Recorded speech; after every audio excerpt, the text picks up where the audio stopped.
साल बाद जेल से बाहर आए थे, तो लोअर कोर्ट में भी, हाई कोर्ट में भी, सुप्रीम कोर्ट में भी हर जगह हमने केस लड़ा। उसके साथ साथ ही यहाँ पर जितने भी जनता के हमारे कार्यक्रम रहे उसमें भी उपस्थिति दर्ज करी और अपने लोगों के बीच में भी रहने का काम करा। तो भागा दौड़ बहुत रही उस हिसाब से।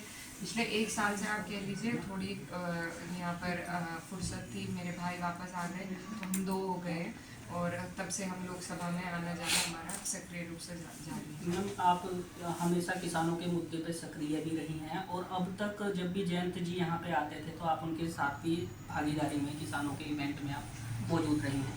अब एक चर्चा है कि जयंत जी बीजेपी के साथ हैं। अभी चर्चा है कि उन्होंने कोई घोषणा नहीं की है, तो अब क्या मतलब आपकी राजनीति पे क्या कोई इसका फर्क पड़ेगा किसानों के, क्योंकि वो किसानों का ही एक दल माना जाता है, वो अलग हो गया अगर अलग हो जाता है तो। जी, जैसा आपने सही कहा कि अभी तक कोई औपचारिक घोषणा नहीं हुई है और ये राजनीति है, इसमें कभी भी कुछ भी हो सकता है। तो हम लोग उम्मीद ये लगा रहे हैं कि वो वापस आएंगे और जो किसानों की लड़ाई है उसको जिस तरीके से हम लोग मजबूती से लेकर चल रहे थे उसी तरीके से वो इस लड़ाई को वापस मजबूती से लड़ने का काम करेंगे।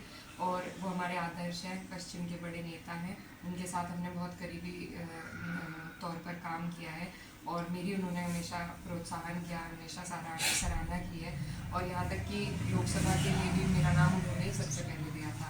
तो ये सब ऐसी बातें हैं जो मैं कभी नहीं भुला सकती और जिस तरह की जान उन्होंने यहाँ के किसानों की लड़ाई में फूकी थी वो हम उसे जारी रखेंगे और जो तालमेल उन्होंने धरातल पर बनाया था, जो भाईचारा बनाया था, वो अभी भी बरकरार है और मुझे लगता है उसमें हमें लाभ मिलेगा।